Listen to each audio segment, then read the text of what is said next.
बच्चों चैप्टर चल रहा है सॉलिड स्टेट। ओके, थोड़ा सा हम पिछला भी रिवाइज कर लेते हैं, वैसे आप स्लाइड्स देख चुके हो। ठीक है, पहले और बच्चे जब तक आ रहे हैं बेसिक थोड़ा सा रिवाइज मार देते हैं। बेटा स्टेट्स ऑफ मैटर की 3 स्टेट्स में ये है सॉलिड स्टेट। ठीक है, तो पहले तो सॉलिड लिक्विड गैस में बेसिक अंतर थे वो क्लियर है, तो स्पेशली एक दो ही पॉइंट बार बार रिवाइज करने हैं कि सॉलिड के पार्टिकल सिर्फ वाइब्रेटरी मोशन करते हैं, ऑसिलेटरी, और कोई नहीं। दूसरा, सॉलिड की डेंसिटी होती तो लिक्विड से ज्यादा है, बट वाटर और आइस का केस स्पेशली याद रखना है, ice is lighter than water, otherwise हमेशा सॉलिड हैवी होगा, लिक्विड कम। ठीक है, तो ये डेंसिटी और शेप का पॉइंट याद रखना है, क्यों डेफिनेट शेप है, बाकी जनरल पॉइंट सारे कॉमन है। सेकेंड हेडिंग होती है कैरेक्टर्स ऑफ सॉलिड, सारे कैरेक्टर आपको क्लियर है जिसने हमने पढ़े। थर्ड या नेक्स्ट हेडिंग हमारी है क्रिस्टलाइन एंड एमॉर्फस। बेसिकली ये हेडिंग किस पॉइंट के बेस पे बनी है? Classification of solid on the basis of arrangement. तो पार्टिकल्स के अरेंजमेंट में क्रिस्टलाइन और एमॉर्फस आए थे, regular ordered crystalline, disorder amorphous. ठीक है, बाकी सारे डिफरेंस आ गए थे जो छोटे मोटे हैं, कटिंग शार्प है, मेल्टिंग पॉइंट है, ये जितने छोटे मोटे हैं वो आ गए, लेकिन मेन डिफरेंस था क्रिस्टलाइन एनाइसोट्रॉपिक होता है और एमॉर्फस आइसोट्रॉपिक। या छोटे मोटे वर्ड्स और पढ़ लिए थे हमने, आइसोमॉर्फ के अलावा और कौन से पढ़े थे? पॉलीमॉर्फ, याद आ गया। और मेरे को यहाँ वर्ड बोलना सॉरी, आइसोट्रॉपिक और एनाइसोट्रॉपिक। ठीक है, एनाइसोट्रॉपिक मतलब अलग डायरेक्शन में प्रॉपर्टी अलग अलग है, यहाँ हर डायरेक्शन में प्रॉपर्टी सेम है। ठीक, क्वार्ट्ज ग्लास क्या था, क्रिस्टलाइन या एमॉर्फस? ना, क्वार्ट्ज ग्लास पूरा वर्ड, अगर क्वार्ट्ज ग्लास का है तो एमॉर्फस है, खाली क्वार्ट्ज का है तो वो क्रिस्टलाइन। तो ये हेडिंग हो गई थी क्रिस्टलाइन एमॉर्फस में डिफरेंस। ठीक है, इसमें एक स्पेशल पॉइंट और पढ़ा था, लिक्विड क्रिस्टल क्या था? गलत बात है, थोड़ा पढ़ के बैठा करो। लिक्विड क्रिस्टल वो क्रिस्टल थे जो है तो लिक्विड फॉर्म बट एनाइसोट्रॉपिक है, मतलब अलग डायरेक्शन में प्रॉपर्टी अलग शो कर रहे हैं। बेटा इसमें पढ़ा था हमने पॉलीमॉर्फ, वो क्या था? अरे एलोट्रोप्स को ही पॉलीमॉर्फ कहते हैं, या बेसिकली कंपाउंड के लिए पॉलीमॉर्फ वर्ड है और एटम्स के लिए एलोट्रोप है। एलोट्रोप मतलब क्या है? फॉर्मूला सेम है लेकिन स्ट्रक्चर डिफरेंट है, दैट इज पॉलीमॉर्फ। ठीक है, आइसोमॉर्फ क्या था? आइसोमॉर्फ क्या? मॉर्फ मतलब स्ट्रक्चर, आइसो मतलब सेम, कंपाउंड अलग अलग है, MgSO4 7H2O, ZnSO4 7H2O, दोनों कंपाउंड अलग है लेकिन आइसोमॉर्फ है। बेटा आइसोमॉर्फ देखने में लग रहे हैं लेकिन एक्सेप्शन क्या था? वेरी गुड, NaCl और KCl दोनों देखने में सेम है, लेकिन NaCl और KCl या CHCl देखने में सेम है लेकिन फॉर्मूला सेम है, बट दे आर नॉट आइसोमॉर्फ। वो आज पढ़ लेंगे क्यों आइसोमॉर्फ नहीं है वो। ठीक है, तो क्रिस्टलाइन एमॉर्फस में ये वाले पॉइंट्स थे, और जिसमें ये छोटे छोटे पॉइंट्स जो अलग थे ये याद रखने थे। ठीक है, क्रिस्टलाइन को एमॉर्फस में कैसे चेंज करते हैं? पहले हीट करके मेल्ट कर दें, लिक्विड बनेगा और तुरंत सॉलिडिफाई कर दें। अगला क्लासिफिकेशन था on the basis of bonding. Bonding के बेसिस पे कितने टाइप के सॉलिड थे? तो बॉन्डिंग के बेसिस पे बेसिकली 4 टाइप के सॉलिड थे, इसे बॉन्डिंग कह लो या इंटरमोलिकुलर फोर्सेस कह लो।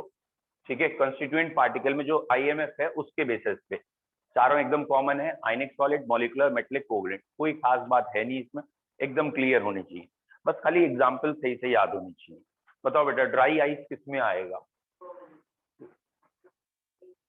Dry ice. बच्चों एक ये वाला पॉइंट जरा ध्यान रखिएगा, इसमें अधिकतर गलती होती है। क्यों? जैसे हमने कहा सॉलिड मीथेन, ड्राई आइस, तो बेसिकली गलती क्या होती है? हमारे दिमाग में आता है कि मीथेन तो कोवलेंट कंपाउंड है। भैया ये कंपाउंड भले ही कोवलेंट है, बट लेकिन जब सॉलिड की बात करेंगे तो ये वंडरवॉल सॉलिड में आएंगे, जिन्हें मॉलिकुलर सॉलिड भी कहते हैं। तो पॉइंट क्या था? आपको इंटरमॉलिकुलर फोर्सेस जो देखने हैं वो बेसिकली देखने हैं इन कंस्टिट्यूएंट पार्टिकल। ठीक है, और बेसिकली हम जो जनरल देखने लगते हैं वो होता है इंट्रामॉलिकुलर फोर्सेस। समझना क्या पॉइंट कह रहे हैं? ये जो मीथेन है या CO2 है, इसके अंदर कोवलेंट बॉन्ड है, इसके अंदर, यानी तो मॉलिक्यूल के अंदर की बात हो गई ना, तो ये तो इंट्रामॉलिकुलर बात कर दी। और हमें क्या देखना था? इंटरमॉलिकुलर, एक मॉलिक्यूल और दो मॉलिक्यूल के बीच में कौन सा फोर्स है। तो मीथेन है या CO2 है, उनके 2 मॉलिक्यूल में तो कोई फोर्स नहीं है, दैट मीन्स वंडरवॉल फोर्स है। और अगर वो वंडरवॉल फोर्स है तो वंडरवॉल सॉलिड हो गया। तो वंडरवॉल सॉलिड में और कोवलेंट सॉलिड में बच्चे गलती करते हैं। कोवलेंट कौन से हैं?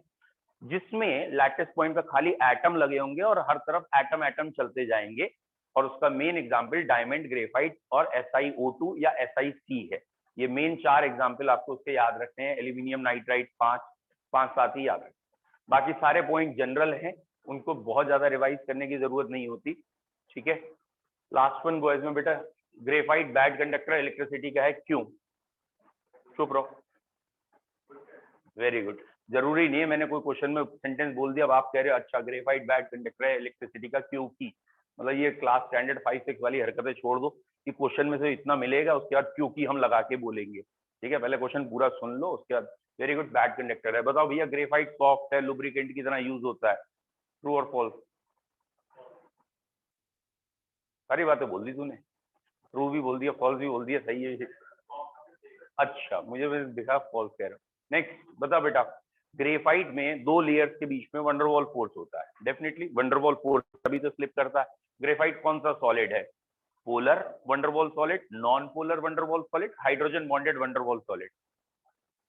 वंडरवॉल फोर्सेस 3 टाइप के होते हैं, तो ग्रेफाइट कौन सा वंडरवॉल सॉलिड है? पोलर, नॉन पोलर या हाइड्रोजन बॉन्ड? इतना डीप में पढ़ा ही नहीं हमने, है। नेक्स्ट, पोल ग्रेफाइट कार्बन कार्बन से बन के बना है, पोलर। बोल बेटा ना, वेरी गुड। हमें 2 लेयर के बीच का फोर्स देखना ही नहीं होता, हमें 2 पार्टिकल के बीच का फोर्स देखना होता है। और ग्रेफाइट की एक लेयर में 2 पार्टिकल के बीच में कोवलेंट बॉन्ड है, तो graphite is a covalent solid. समझ में आया? ये एग्जामिनर कंफ्यूज ऐसे ही कराता है, चाहे वो कॉम्पिटेटिव लेवल हो, इवन 12th स्टैंडर्ड में भी ये कंफ्यूजन कराए जाते हैं आपसे। कि कहता क्या एग्जामिनर आपसे कि भैया 2 लेयर में ये फोर्स है और ये फोर्स 3 तरह का होता, बताओ कौन सा सॉलिड है? आप उन्हीं 3 में ढूंढने लगते हैं। ठीक है, तो ग्रेफाइट में लेयर के बीच में फोर्स नहीं देखना होता, अपने आपस में देखना होता है। तो ग्रेफाइट कोवलेंट का एग्जाम्पल है। ठीक है, एक और पूछ लेते हैं, वैसे कॉमन सेंस है। बता बेटा सात्विक, कौन सा ऐसा सॉलिड है जो सॉलिड स्टेट में गुड कंडक्टर है और मॉल्टन स्टेट में भी गुड कंडक्टर है? देखा, क्वेश्चन बिना सुने आंसर होता है। मैंने क्या पूछा? सॉलिड स्टेट में गुड कंडक्टर है और मॉल्टन में भी गुड कंडक्टर, में भी। तो सॉलिड तो आयनिक में बैड थे, मेटेलिक हमेशा ही गुड कंडक्टर होते हैं। विश्वास नहीं आया तो कोई मेटल लेना, बाहर तारे चल रही हैं, गवर्नमेंट की वायर, छू के देख लेना। ठीक है, सॉलिड में गुड कंडक्टर है, पता लग जाएगा। और मैंने कहा ना, आधे बच्चे क्या करते हैं ना, थोड़ा सा क्वेश्चन सुनते हैं, कहते हैं अच्छा तुम ये 2 बातें बोल रहे, एक सॉलिड वाली और एक मॉल्टन वाली, और ये 2 अलग अलग चीजें तो हमने एक ही जगह पढ़ी है आयनिक में, वहां सॉलिड में बैड है और मॉल्टन में गुड है। चलिए, 4 टाइप का सॉलिड हो गया था on the basis of bonding. इसके बाद हम बेसिकली मेन हेडिंग पे आते हैं, चैप्टर जहां से शुरू होता है वो है unit cell and space lattice. ठीक है, आई होप तो सभी को याद भी आ गया होगा। जो 3 डायमेंशन स्पेस में दिखता है वो स्पेस लैटिस दिखता है। ठीक है, पॉइंट्स के रिप्रेजेंटेशन से जिनसे रिपीट होके दिखता है वो यूनिट सेल दिखता है। और बेसिकली हम ये कह देते हैं कि यूनिट सेल को एक्सप्लेन करने के लिए हमारे पास 2 पैरामीटर है, 2 है, 6 कहते हैं। भले ही 2 तरीके के पैरामीटर हैं, एक एंगल है और एक लेंथ है, 2 तरीके के हैं, लेकिन टोटल पैरामीटर 6 कहलाते हैं। जिसमें एंगल्स के नाम क्या रखे थे हमने? अल्फा, बीटा और गामा, और एजेस के नाम क्या थे? ए, बी, सी। ठीक है, अब आपको समझ में आ ही गया होगा पढ़ाई के बाद कि एजेस के नाम एक्स वाई जेड क्यों नहीं रखते। अगर एक्स वाई जेड रखते तो सबके बीच का एंगल 90 अपने आप फिक्स हो जाता, और इसीलिए हमने एजेस के नाम ए बी सी रखे, क्योंकि जरूरी नहीं है हमेशा एंगल 90 हो, इसीलिए एजेस ए बी सी। अब इस बेसिस के बाद आया था कि सॉलिड 2 टाइप के होते हैं। इस बेसिस के बाद भी सॉलिड 2 टाइप के, एक प्रिमिटिव और एक नॉन प्रिमिटिव या सेंटर्ड। याद आ गया? प्रिमिटिव तो एक ही टाइप का है जिसमें सारे एटम्स कॉर्नर पे लगे हैं, और नॉन प्रिमिटिव फिर 3 टाइप के थे, जिसमें फेस सेंटर या बॉडी सेंटर, फेस सेंटर और एज सेंटर है। ठीक है, और ये मैंने देखा जल्दबाजी में कई बच्चों से पूछो ना कि नॉन प्रिमिटिव कितने टाइप के? 3 टाइप के। पूछो कौन कौन से, वो अगर शॉर्ट फॉर्म में बोलते हैं तो यहाँ बोलते हैं BCC। ये BC है खाली, BCC नहीं। समझ में आया? BCC का मतलब क्या हो गया? Body centre cubic. अभी क्यूब की बात थोड़ी हो रही है, अभी तो जनरल है। उससे पूछो ये क्या है, वो FCC अपने आप लगा देते हैं, जबकि अभी ये खाली फेस सेंटर है। जब क्यू की बात होगी तो FCC होगा। And this is end centre, this is not edge centre, ये एंड सेंटर। क्लियर है? इसके बाद हमने कहा कि प्रिमिटिव क्रिस्टल्स बेसिकली 7 टाइप के हैं, याद रहेगा। ठीक है, 7 का नंबर तो हमें वैसे ही बहुत अच्छी तरीके से याद होता है, मालूम है ना क्या क्या चीजें 7 में होती है ना। 7 जन्मों का 7 होता है, हफ्ते में 7 दिन होते हैं, है ना। शादी में 7 फेरे होते हैं। ठीक है, तो 7 चीजें बहुत हैं। अब एक आध कह रहा है वर्ल्ड में 7 वंडर्स हैं, है ना। वॉट एवर, छोड़ो। 7 वर्ड कौन कौन से हैं, क्लियर है। 7 वर्ड बड़े क्यूट हैं। क्यूट क्या है? क्यूब है, टेट्रागोनल है, ऑर्थोरोम्बिक है, मोनोक्लिनिक है, ट्राइक्लिनिक है और हेक्सागोनल है, रोम्बोइड है। अब इन सबको हमने याद कर लिया था, होपफुली हमें किसी में कंफ्यूजन नहीं होना चाहिए। बोलो क्लियर है 7 क्रिस्टल्स? बस एक आध ही पूछूंगा, लास्ट वन बेटा बताओ। मोनोक्लिनिक, क्योंकि यही एक ऐसा है जिसमें बच्चे जल्दी गलती करते हैं। मोनोक्लिनिक, फिर से बोलना। कोई भी साइड इक्वल नहीं होती। गुड। और मैंने कहा था ना गलती करोगे, तो ये कट जाता वर्ड अच्छा नहीं है। एक एंगल 90 नहीं होता, बाकी दो। तो सही से बोले, none of the side is equal, A is not equal to B equal to C, and 2 angles are 90, alpha and gamma, beta is not 90। ये हमारा मोनोक्लिनिक था। ठीक है, लेकिन इतना ऐसे नहीं, थोड़ा ठीक से और याद कर लीजिएगा। हाँ बेटा बता, इजिएस्ट मोस्ट। हेक्सागोनल कैसा है? हेक्सागन नहीं, नेक्स्ट रो बॉयज। अच्छा, तीनों साइड बराबर है। भाई ग्रेफाइट वाली हरकतें मत कर, काले कोतरा मेरे ऊपर है। ठीक से याद कर। नेक्स्ट।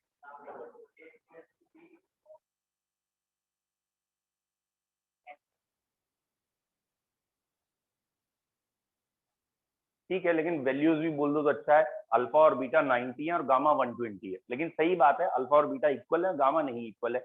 गामा 90 के इक्वल नहीं है, 120 के इक्वल है। ठीक है, तो ये हमारे 7 क्रिस्टल थे।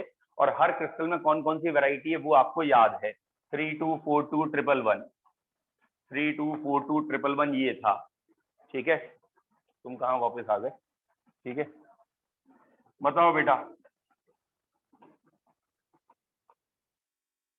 ठीक है, बोलो बेटा। 3242 111 मोनोक्लिनिक कौन से 2 वैरायटी का है? प्रिमिटिव तो सभी में है ही यार। वेरी गुड, प्रिमिटिव और एंड सेंटर का है। बता बेटा। ऑर्थोरोम्बिक कौन कौन सी वैरायटी का है?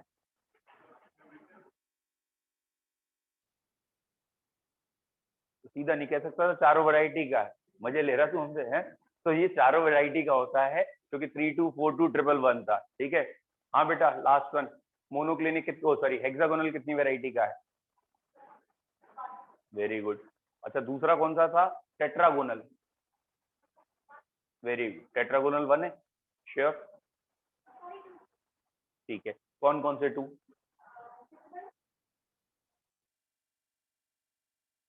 स्टार्टिंग के दोनों, सिंपल एंड बॉडी सेंटर। ठीक है, खाली face, simple and face centre कोई भी नहीं है, मतलब इन 2 वैरायटी का कोई भी नहीं है। तो या तो सिंपल एंड बॉडी सेंटर है या सिंपल एंड एंड सेंटर था। एक टेट्रागोनल, एक मोनोक्लिनिक। फिलहाल ये हेडिंग हमारी तैयार है। ये कौन कौन सी वैरायटी के हैं? 28 होने चाहिए, लेकिन हैं ये कितने? 14। और ये एंगल निकाले किसने थे? एक साइंटिस्ट था, Bragg, WH Bragg and WL Bragg. NCERT में पहले थे, नाम अभी भी अब मेंशन है खाली, ब्रैग इक्वेशन, लेकिन इक्वेशन हटा दी है। ठीक है, तो उन साइंटिस्ट ने, और ये जो WL ब्रैग था ये ऑब्वियसली सन था। ठीक है, फादर WH ब्रैग है, उससे हमें कोई लेना देना नहीं है फिलहाल। यंगेस्ट साइंटिस्ट था जिसे नोबेल प्राइज मिला था उस जमाने तक का, वट एवर। फिलहाल ये डिस्टेंस D है। ठीक है, और इस डिस्टेंस, ये आपको समझ में आ रहा है डायग्राम क्या है? डायग्राम समझ में आया? थोड़ा बहुत नहीं आया? इसको प्रैक्टिकली एक बार समझने की कोशिश करिए। क्या कह रहे हैं कि ये एक प्लेन है, प्लेन।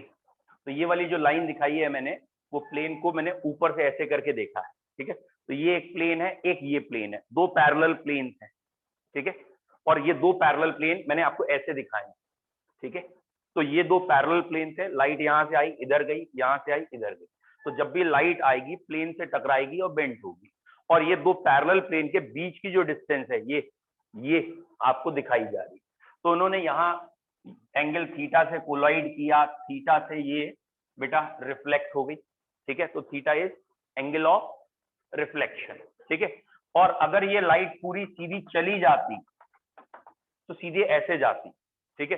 तो कई बार कॉम्पिटिटिव लेवल में वो ये दे देते हैं जिसे हम 2 थीटा कहते हैं।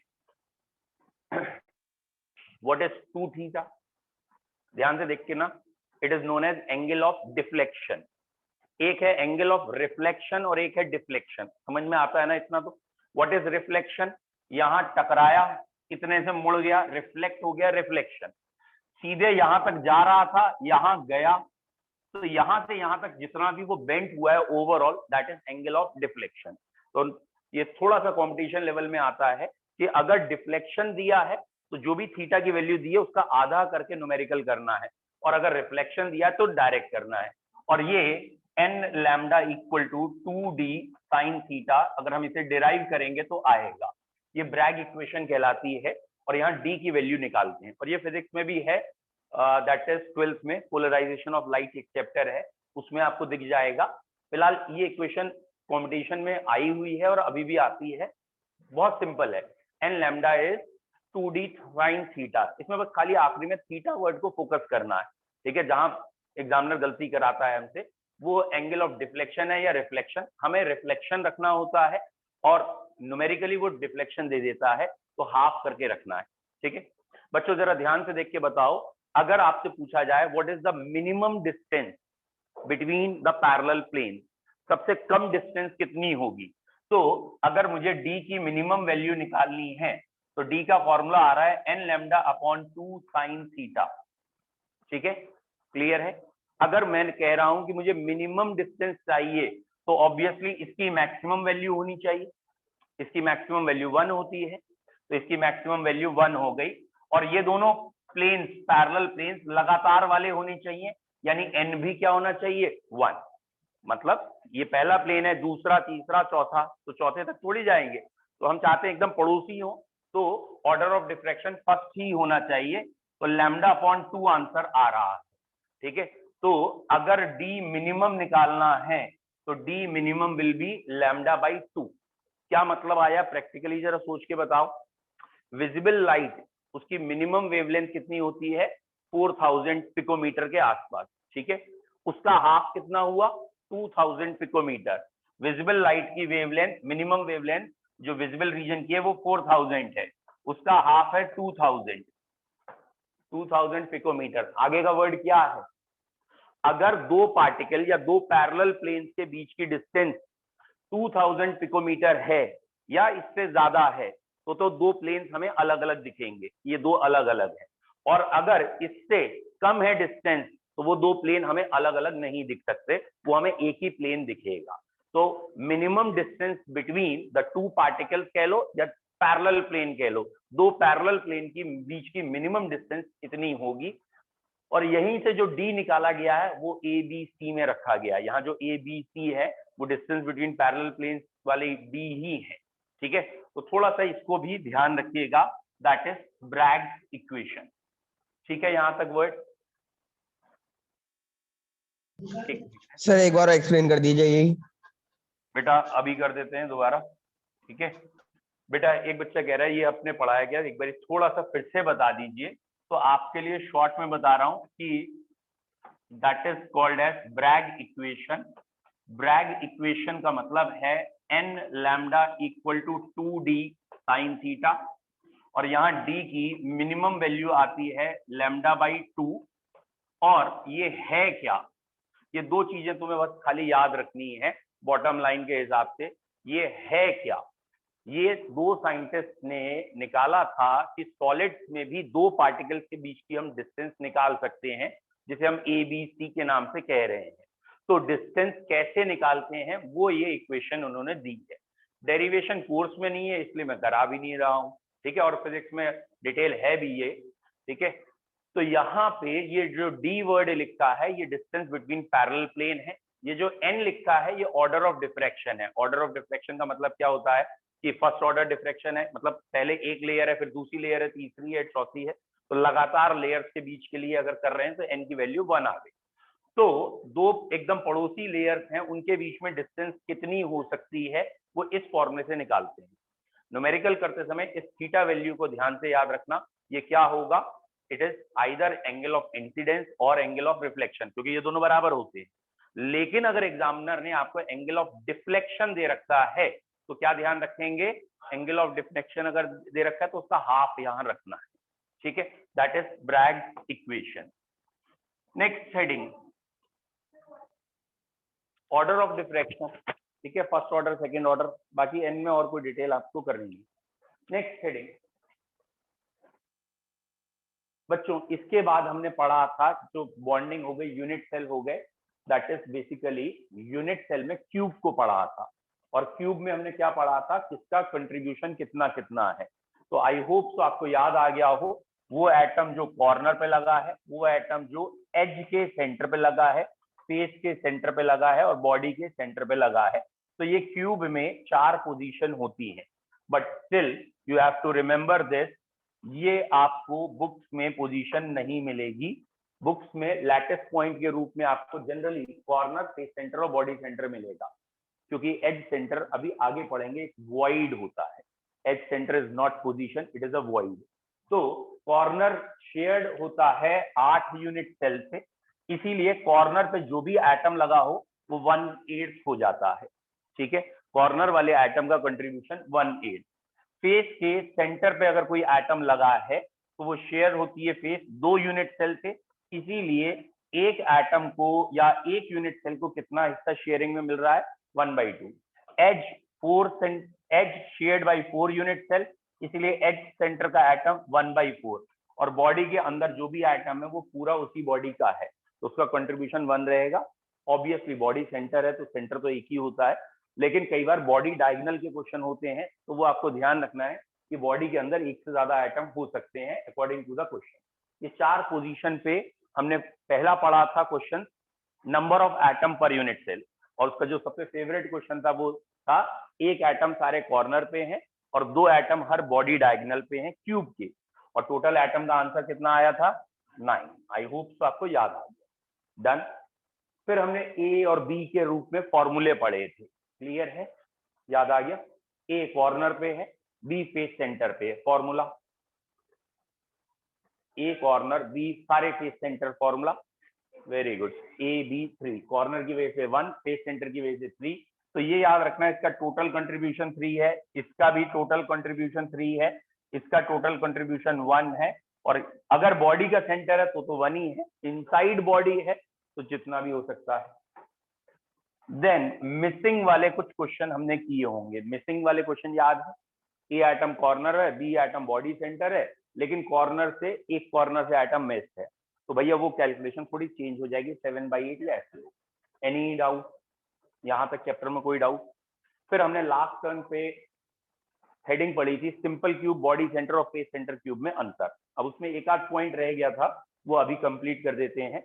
सिंपल क्यूब याद आ गया, सिंपल क्यूब में एटम कहाँ लगे थे, कॉर्नर, टोटल एटम 1 हो गए थे। बॉडी सेंटर क्यूब में टोटल 2, फेस सेंटर में 4।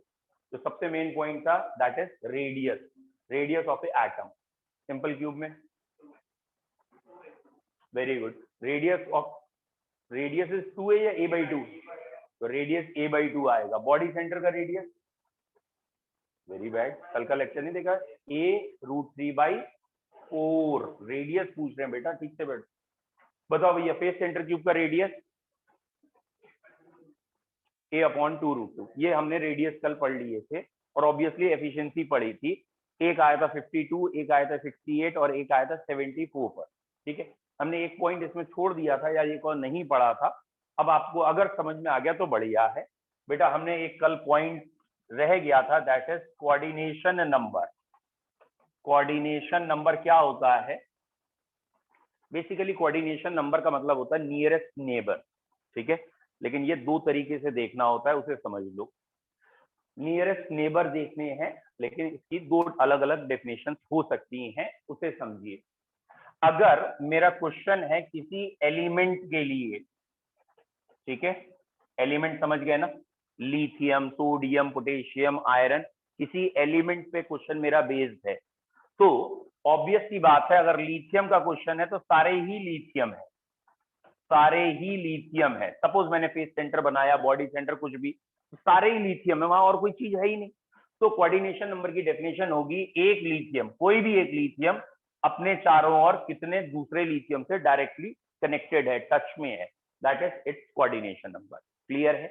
तो अगर कोई एलिमेंट का क्वेश्चन है तो हम कहते हैं उसके चारों ओर कितने वैसे ही एलिमेंट जो है डायरेक्टली कांटेक्ट में है, वो कोऑर्डिनेशन नंबर।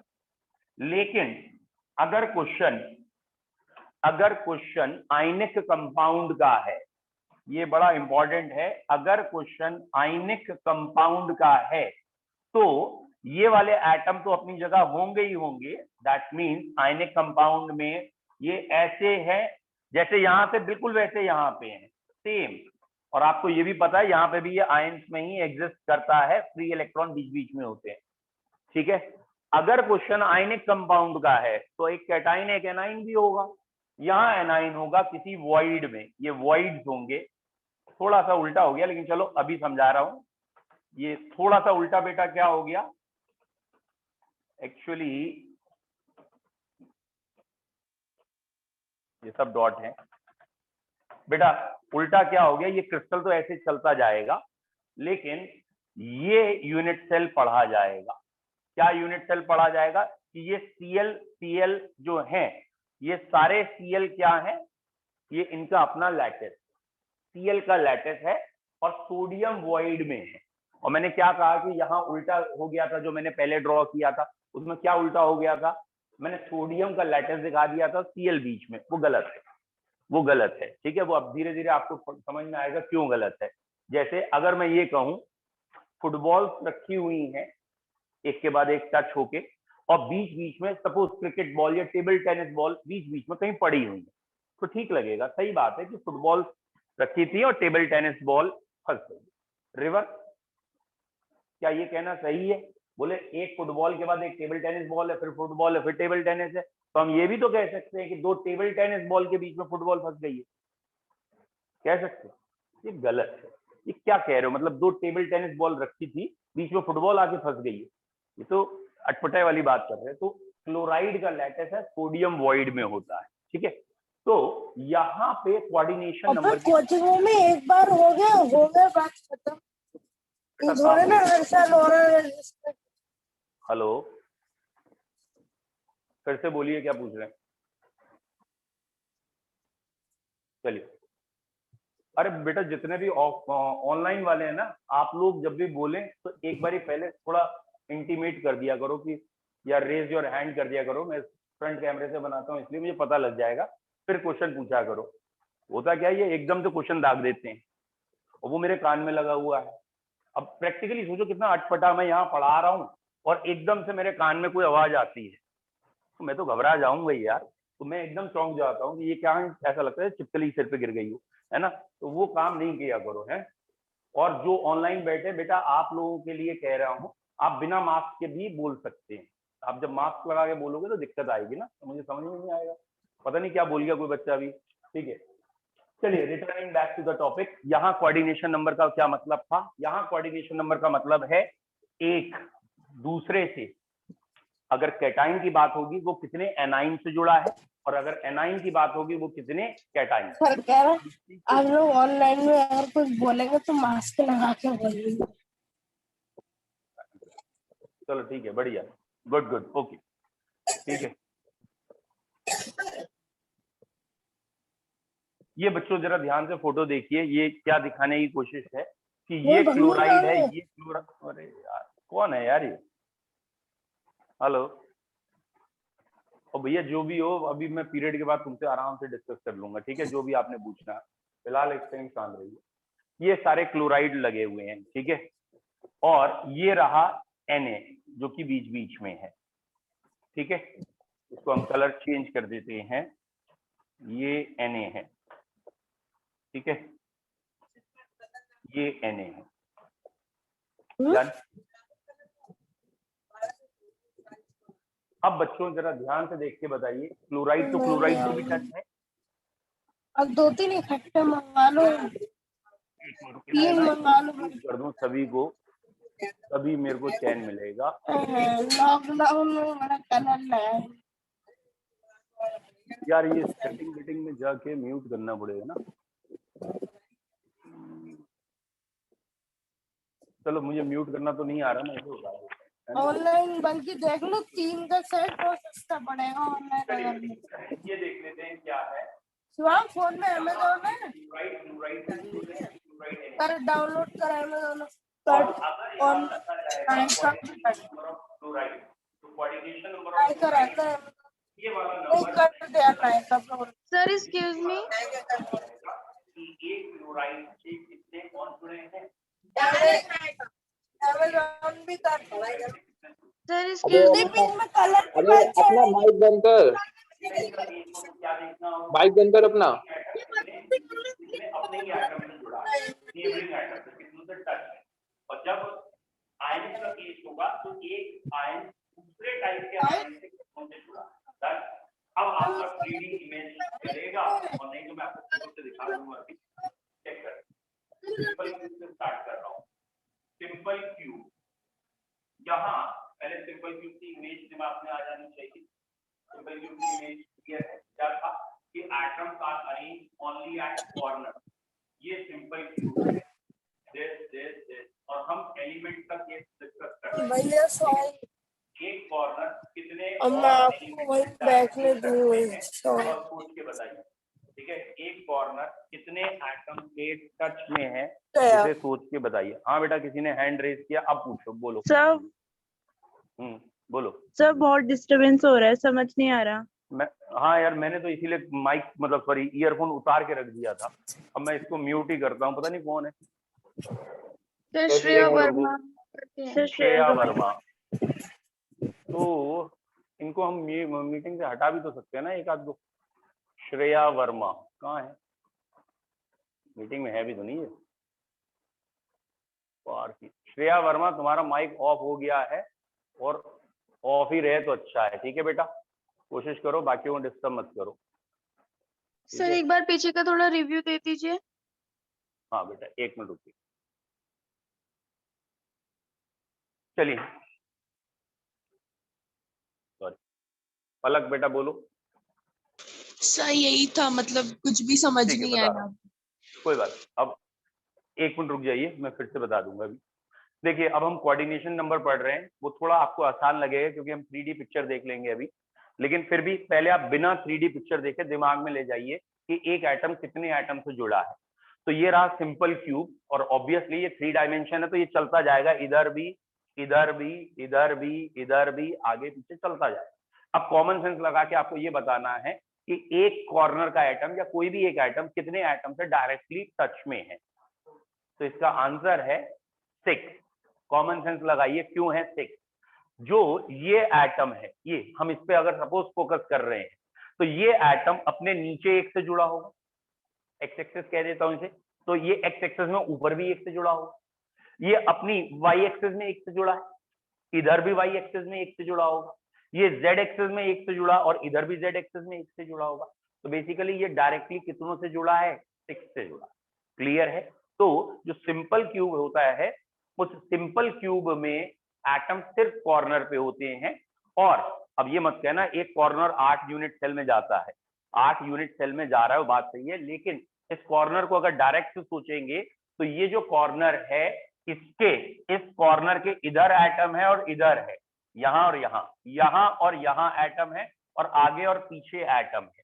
तो इसका मतलब ये कॉर्नर टोटल 6 एटम से जुड़ा हुआ है, डायरेक्टली कांटेक्ट में है, इसलिए इसका कोऑर्डिनेशन नंबर 6 है। डन? कोई डाउट? सेकंड बेटा, सेकंड है this one, it is termed as body centre cube. Obviously ये हुआ बॉडी का centre, it is body centre cube. जो बॉडी के एकदम सेंटर में एटम है, हम उसका चाहे देखें, चाहे कॉर्नर का एटम उसका देखें, सारे एटम एक जैसे हैं, ठीक है। तो बॉडी सेंटर क्यूब में इस सेंट्रल एटम का या इस कॉर्नर एटम का कोऑर्डिनेशन नंबर कितना है? वेरी गुड, दोनों का ही 8 होगा। समझ में आना चाहिए कॉर्नर वाला।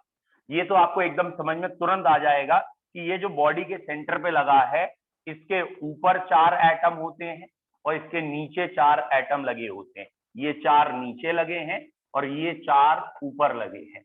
बोलो क्लियर है? तो बेसिकली इसका कोऑर्डिनेशन नंबर है 8, 4 इधर 4 इधर। ठीक, अब जरा एक बार कॉर्नर वाले पे फोकस करो कि आपको इसका भी कोऑर्डिनेशन नंबर 8 दिख गया? दिख गया? कुछ बच्चों को नहीं दिखा, उन्हें पहले एक बार समझाएं। बच्चों, कॉर्नर कितने यूनिट सेल से शेयर्ड है? कॉर्नर 8 यूनिट सेल से शेयर्ड होता है। तो एक कॉर्नर जो है वो 8 यूनिट सेल में जाता है। ये एक कॉर्नर है, ये 8 यूनिट सेल का हिस्सा है, 8। याद आ गया? डन। और हर यूनिट सेल में इसको आगे बॉडी के सेंटर से टच होना है। ये जो कॉर्नर है ये बॉडी के सेंटर से टच होगा। ये कॉर्नर कितने यूनिट सेल में है? 8 यूनिट सेल में। कौन कौन से 8 यूनिट सेल है? याद आ गया? नीचे के 4, यूपर के 4। अब जरा ध्यान से ये नीचे के 4 बॉडी सेंटर और ऊपर के 4 बॉडी सेंटर जोड़ो दिमाग में, तो आपको लगेगा ये एक यूनिट सेल बन गया। और ये जो अभी तक आपको कॉर्नर दिख रहा था, अब वो क्या दिखने लगेगा? Body centre. दिख रहा है? समझ में आ रहा है? तो कॉर्नर और बॉडी सेंटर ऐसे आपको शो करने हैं। मतलब अगर यहाँ पे एक एटम है सेंटर में, तो यहाँ पे भी सेंटर में एटम होगा, इधर नीचे भी सेंटर में होगा, इधर नीचे भी होगा, फिर ऊपर भी चलेगा। तो थोड़ी देर पहले ये जो हमें कॉर्नर दिख रहा था, थोड़ी देर बाद जब हम इन पार्टिकल पे फोकस करेंगे तो ये हमारा बॉडी सेंटर हो जाएगा और ये सारे हमारे कॉर्नर्स हो जाएंगे।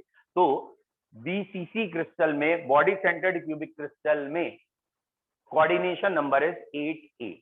Is it clear? Body centred cubic crystal का कोऑर्डिनेशन नंबर क्या होता है? 8-8। डन। एफसीसी को अभी हम थोड़ा सा और आगे चल के कोऑर्डिनेशन नंबर एक्सप्लेन करेंगे पैकिंग के साथ। ठीक है, चलिए हेडिंग लिखें आज की पहली हेडिंग। ठीक है बेटा, हेडिंग का नाम था डेंसिटी ऑफ यूनिट सेल। ठीक है, density of unit cell. Density of unit cell. ठीक है,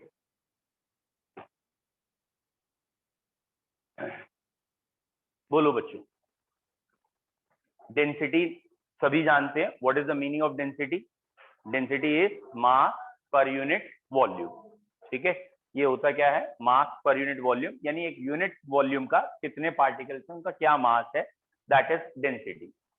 तो डेंसिटी का जनरल फॉर्मूला हो गया mass upon volume, and obviously full form को अगर लिखें, mass of unit cell divide by volume of unit cell.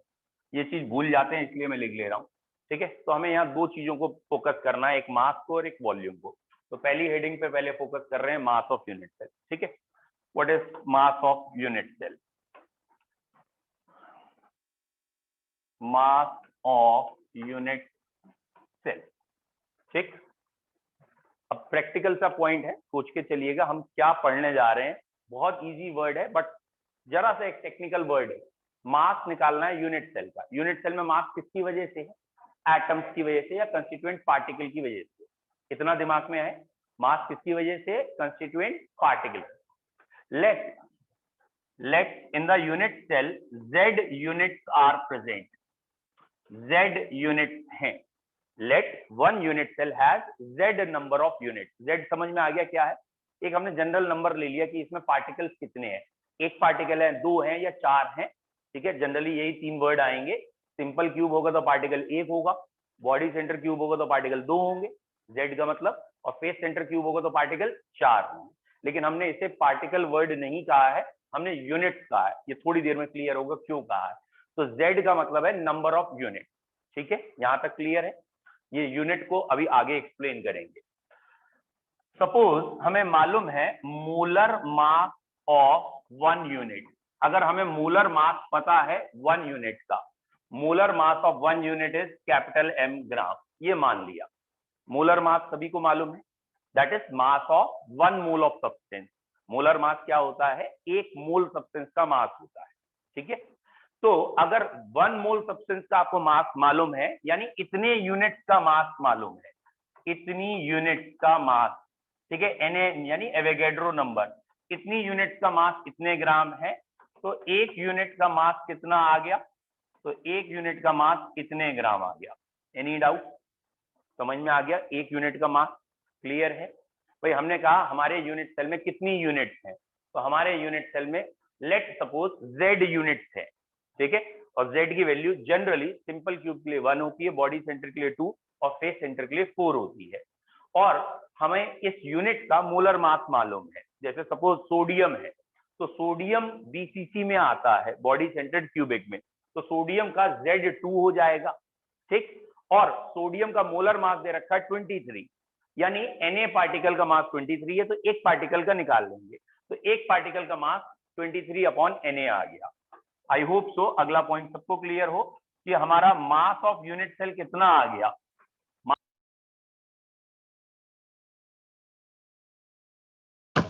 Sir आपकी वॉइस म्यूट हो गई है।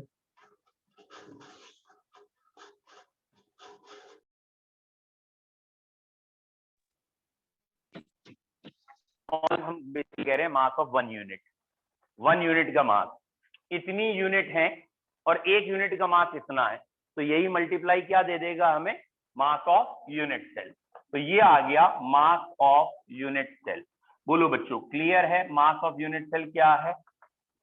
What is mass of unit cell? Z into capital M upon Na। ये conditional formula है, Na तभी यूज करना है जब मोलर मास दिया हो।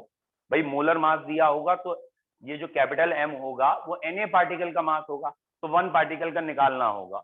और एग्जामिनर अगर तुम्हें डायरेक्ट 1 पार्टिकल का मास दे रहा है तो Na को सोचना नहीं है, मल्टीप्लाई करना है। बोलो बच्चों यहां तक क्लियर है? मैं तीनों वर्ड बोल देता हूं, लिख लीजिए। पहला वर्ड लिखेंगे let unit cell has Z unit, let unit cell has Z unit. Unit cell में Z नंबर ऑफ यूनिट्स हैं और Z की वैल्यू लिख लीजिए for simple cube 1, for body centre cube 2 and for face centre cube 4। Z की value 1, 2 and 4 होती है simple cube, body centre cube और फेस सेंटर क्यूब के लिए, ठीक है। फिर लिखेंगे हम late molar mass of 1 unit, एक यूनिट का मोलर मास मान लिया आपने कैपिटल M ग्राम है, ठीक है। तो Na यूनिट्स का मास कैपिटल N ग्राम आ गया, दैट इज 6.02 × 10⁻23 यूनिट्स का मास कैपिटल M आ गया। तो मास ऑफ 1 यूनिट अब आपको क्या मिल गया? Capital M upon Na। नहीं लिख पाए? नहीं लिख पाए? अभी तो बोर्ड पे ही लिखा मास ऑफ 1 यूनिट, ये आ गया, ठीक है। तो मास ऑफ 1 यूनिट आने के बाद हम निकाल रहे हैं पूरा यूनिट सेल का मास कितना है। तो 1 यूनिट का मास multiply number of unit give you mass of unit. बोलो यहां तक क्लियर है मास ऑफ यूनिट सेल तक?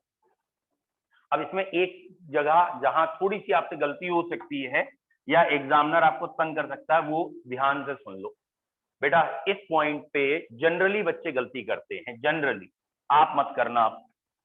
ये पॉइंट है दैट इज फॉर CSCl या KCl का केस, CSCl का क्वेश्चन।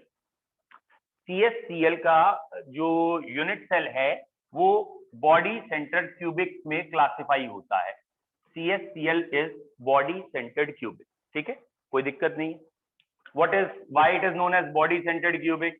यहाँ पे ये स्ट्रक्चर है इसका। सपोज सारे Cl कॉर्नर पे हैं और सारे CS यहाँ बॉडी के सेंटर पे, डन। ये हो गया बॉडी सेंटर क्यूबिक। कोई डाउट है यहाँ पर?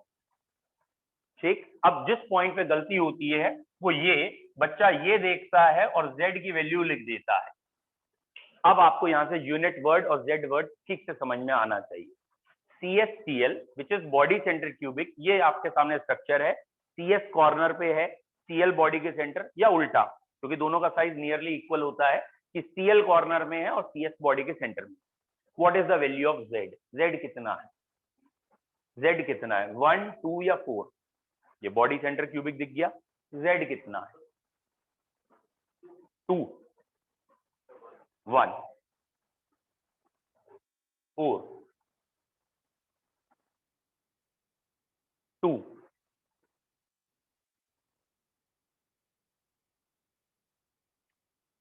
बेटा आप ध्यान से सुनिए, क्वेश्चन क्या है? क्वेश्चन ये है कि बॉडी सेंटर्ड क्यूबिक मतलब एक क्लोरीन कॉर्नर पे 1/8 × 8, और एक सीजियम बॉडी के सेंटर में यानी 1। समझ में आया? तो एक क्लोरीन है पूरे यूनिट सेल में, और पूरे यूनिट सेल में सीजियम कितना है? 1। तो CSCl पूरे यूनिट सेल की यूनिट है ना, यहां हमने CSCl को यूनिट माना है। तो CSCl के मॉलिक्यूल कितने हैं? CSCl के मॉलिक्यूल कह लो तो वो तो 1 ही आए। आ रहा है समझ में? अभी भी नहीं आया? चलिए इसे एक बार फिर समझिए। सपोज ये क्वेश्चन CSCl का नहीं होता, ये क्वेश्चन सोडियम का होता, तो सोडियम बॉडी सेंटर में होता है जब, तो सोडियम यहाँ है, यहाँ है, यहाँ है, यहाँ है, एंड ऑब्वियसली सोडियम यहाँ है, यहाँ है। ठीक है, सोडियम अगर बॉडी सेंटर्ड में है तो एक सोडियम सारे कॉर्नर में है और एक सोडियम बॉडी के सेंटर में है। तो इस पूरे यूनिट सेल में सोडियम के मॉलिक्यूल कितने हैं? 2, एक कॉर्नर में, एक बॉडी के सेंटर में। तो यहां हम Z की वैल्यू 2 कहेंगे कि सोडियम पूरे यूनिट सेल में 2 है। डन। और इसी को हमने Z कहा है, यानी सोडियम को यूनिट कहा है। जब हम क्वेश्चन CSCl का करते हैं तो हम जो मास रखते हैं कैपिटल M, वो किसका रखते हैं? CS का, Cl का, या दोनों का जोड़ के? कॉमन सेंस है। जब भी हम CSCl कहेंगे तो जो मॉलिक्यूलर मास आता है हमारा, जैसे जनरली मोलर मास, वो इन दोनों का मास जोड़ के तो कहते हो, याद है? जैसे Na का मास 23 है, Cl का 35.5 है, तो जब मैं NaCl का पूछता हूं तो आप 23 और 35.5 जोड़ के 58.5 बोलते ना। तो यहां पे जो आप कैपिटल M रखने जा रहे हो वो इस पूरी यूनिट का मास रखते हो। ठीक है, इसका या इसका मास नहीं रखते हो, इस पूरी यूनिट का मास रखते हो। तो आपको ये बताना पड़ेगा कि इस यूनिट सेल में ये वाली कितनी यूनिट्स हैं। ये बात सही है कि ये BCC है क्योंकि कॉर्नर और बॉडी के सेंटर में चीजें हैं। कॉर्नर में 1 है, बॉडी के सेंटर में 1 है, तो टोटल 2 चीजें हैं। लेकिन अगर ये दोनों सेम होती तो Z2 हो जाता। ये दोनों अलग अलग हैं और ये दोनों मिलके एक यूनिट बन रही है। तो यहाँ CSCl एक यूनिट बनी है जिसमें एक CS है, एक Cl है, और इन दोनों के मास को हमने जोड़ के बताया है मोलर मास। तो हमें यहाँ बताना है कि यूनिट सेल के अंदर कितनी CSCl के मॉलिक्यूल हैं। कितने मॉलिक्यूल हैं? कितने हैं? एक ही तो है। तो यहाँ आप Z2 नहीं कहेंगे, यहाँ Z क्या कहेंगे? 1। भैया Z1 क्यों कहा? फिर समझ लो एक बारी। Z का मतलब होता है कि हमने जो भी चीज मोलर मास में ली है वो कितने मॉलिक्यूल्स हैं। यहां हमने मोलर मास में सोडियम का लेते थे, तो सोडियम कितने हैं? एक कॉर्नर, एक बॉडी सेंटर, तो 2 है, इसलिए Z2 हो गया। यहां हम मोलर मास इस पूरी यूनिट का ले रहे हैं, तो ये वाली यूनिट कितनी बार रिपीट हो रही है? तो ये वाली यूनिट एक ही बार तो है, एक CS है, एक Cl है, इसलिए यहाँ Z1। तो यहाँ जो सबसे मेजर गलती होती है बच्चों से वो क्या है? अगर आयनिक क्रिस्टल है, नोट करके लिख लेना, बाद में याद रखना, अगर आयनिक क्रिस्टल है, ठीक है, तो Z की वैल्यू इससे नहीं होती कि पार्टिकल कितने हैं। Z की वैल्यू होती है कि वो जो आयनिक, जिसमें आयनिक का एक फॉर्मूला हम कहते हैं ना, इसको यूनिट कहते हैं, तो आयनिक यूनिट कितनी है। और यहाँ कंफ्यूजन में एक ही हमारे कोर्स में, दैट इज CSCl। ठीक है, हमारे कोर्स में एक ही ऐसा है जो थोड़ा नाटकीय है, दैट इज CSCl, और यहाँ Z1 है। ठीक है, याद रहेगा। दूसरा बच्चों, ये रहा इसका दूसरा, ये हरभजन सिंह वाला दूसरा नहीं है लेकिन, ठीक है। दूसरा क्या है यहाँ पे? NaCl का क्रिस्टल। बच्चों NaCl के क्रिस्टल में Cl होते हैं यहाँ कॉर्नर पे और फेस के सेंटर पे, ठीक है, मैंने आपको लिखाया भी है कल वाले लेक्चर में। और Na होते हैं एज सेंटर पे और बॉडी सेंटर, ठीक है। कल वाले लेक्चर को एक बार देखिएगा। Cl की पोजीशन होती है कॉर्नर, फेस सेंटर, और Na की पोजीशन होती है body centre and edge centre. और एक्चुअली Na ना वॉइड्स में होते हैं, बीच बीच में फंसे होते हैं, और लेटेस्ट पॉइंट पे ये है। तो ऑब्वियसली आपको शायद याद आ गया हो, इसमें Cl के नंबर 4 होते हैं और Na के नंबर भी 4 होते हैं। तो टोटल तो Na और Cl अगर अलग अलग देखो तो 8 चीजें होंगी, लेकिन हम 8 नहीं, यहाँ का Z4 कहते हैं। यहाँ का Z4 क्यों कहते हैं? क्योंकि ये NaCl बनेगा और NaCl के 4 मॉलिक्यूल्स बनेंगे, 4 यूनिट्स बनेंगी। और यहाँ जब हम फॉर्मूला लिखेंगे तो हम ये कहेंगे इसमें Z4 है क्योंकि एक यूनिट सेल के अंदर 4 NaCl आ रहे हैं और हम जो मॉलिक्यूलर वेट लेते हैं वो पूरे NaCl का लेते हैं। तो NaCl 4 बारी है, तो इसलिए Z की वैल्यू क्या आ गई? 4। समझ में आया? लेकिन ये कंफ्यूजिंग नहीं है। ये क्यों कंफ्यूजिंग नहीं है? क्योंकि जब भी इसका क्वेश्चन आता है तो वो क्लोरीन के हिसाब से कह देते हैं कि ये क्रिस्टल FCC है, यानी क्लोरीन कॉर्नर में है और क्लोरीन फेस सेंटर पे है। और जैसे ही FCC दिखता है तो हम ज्यादा सोचते ही नहीं, हम कहते हैं FCC में तो Z4 होता ही है, तो Z4 हो गया, बात खत्म। कंफ्यूजन कहाँ आया? BCC। ठीक है, अब जिन बच्चों को याद आ गया, आज भी गलती कर रहे थे, प्रूफ ध्यान से देखो। ये किसका एग्जाम्पल था? CHCl। बेटा ये किसका एग्जाम्पल है? NaCl। कुछ याद आया? नहीं आया? हमने एक वर्ड पढ़ाया था आइसोमॉर्फ, और आइसोमॉर्फ में क्या कहा था? अगर फॉर्मूला एक जैसा हो तो स्ट्रक्चर एक जैसा होता है। इन दोनों का फॉर्मूला एक जैसा है, NaCl एंड CHCl फॉर्मूला एक जैसा है, लेकिन स्ट्रक्चर एक जैसा नहीं। ये होता है FCC, वो होता है BCC, स्ट्रक्चर अलग अलग है। जिस दिन मैंने आपको आइसोमॉर्फ का एक्सेप्शन बताया था तो मैंने कहा था आपको आगे समझ में आ जाएगा ये एक्सेप्शन क्यों है। तो ये दोनों अलग अलग हैं, और अगले लेक्चर में ये भी समझ में आ जाएगा इन दोनों का स्ट्रक्चर अलग क्यों है, सेम क्यों नहीं है, उसका भी रीजन हमारे पास है। वो साइज का रीजन है, वो अगले लेक्चर में आएगा। बोलो बच्चों, यहां तक कोई doubt? Mass of unit cell clear है? ठीक। मास ऑफ यूनिट सेल का फॉर्मूला क्या आया?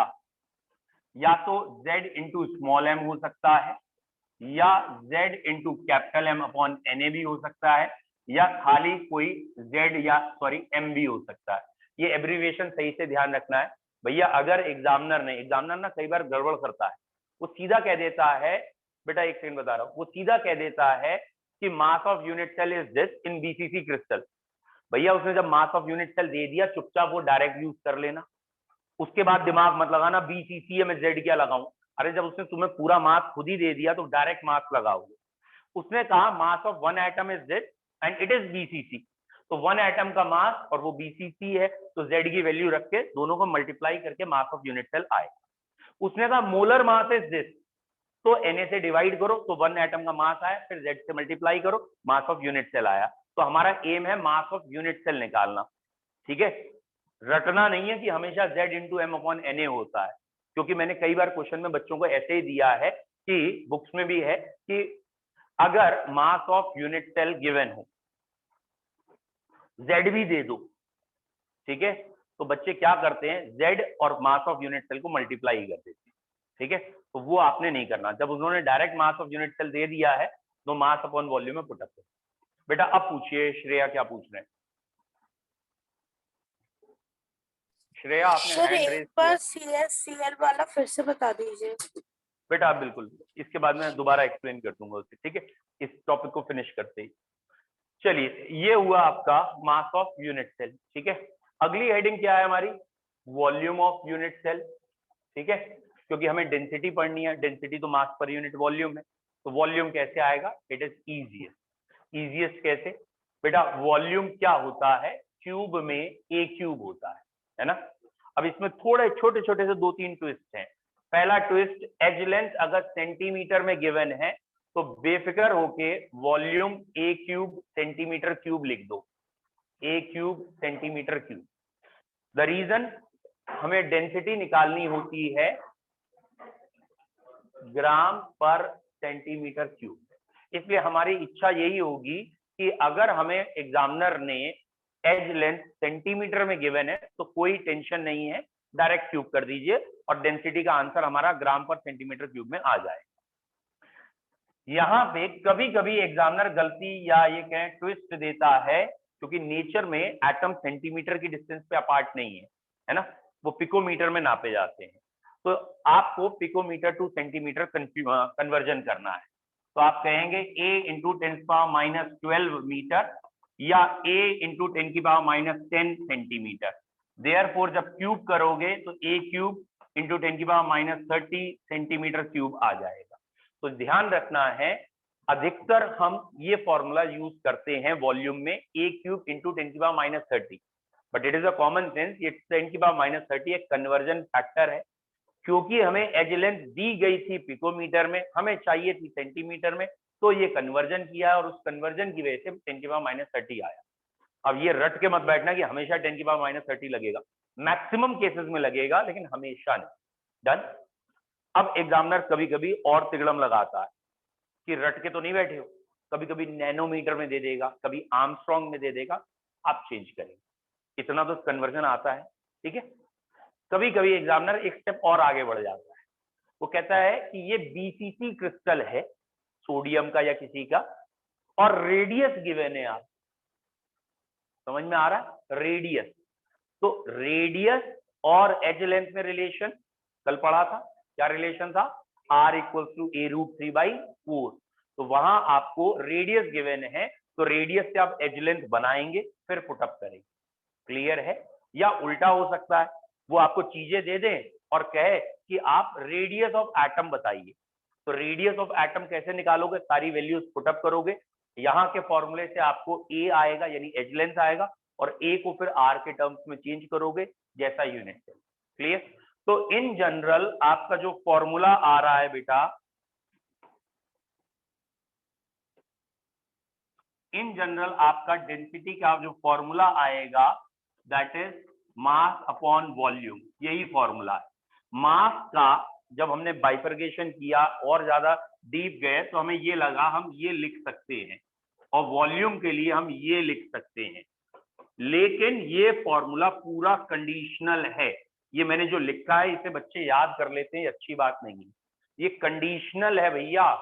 ये 10⁻30 कंडीशनल है, अगर पिकोमीटर होगा तब 10⁻30 आएगा, अगर ये मोलर मास हुआ तब एवोगैड्रो नंबर आएगा, और अगर आपको यूनिट सेल का नाम गिवन है बीसीसी, एफसीसी, और number of unit number of molar mass given है या मास ऑफ 1 यूनिट गिवन है, तो इन दोनों के मल्टीप्लाई से आएगा मास ऑफ यूनिट सेल।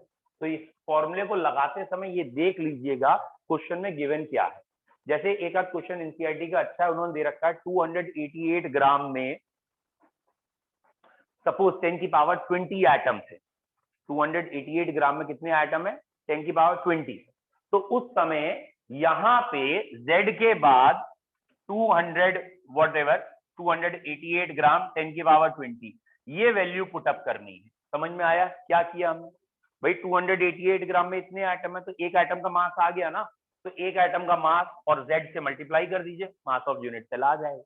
लेकिन उस समय भी मैंने देखा मैक्सिमम बच्चे इसे ऐसे नहीं करते, वो कहते अरे नीचे तो हमें एवोगैड्रो नंबर ही रखना है। भैया एवोगैड्रो नंबर नीचे इसलिए रखा था कि ये डिवाइड मास ऑफ 1 आइटम दे दे, और वो भी मास ऑफ 1 आइटम ही आ रहा है, तो उसको एक्सटेंड करने की जरूरत नहीं है। बोलो यहाँ तक क्लियर है? ठीक है। तो डेंसिटी के क्वेश्चंस हम कल फिर देखेंगे, न्यूमेरिकल प्रॉब्लम्स हम कल करेंगे।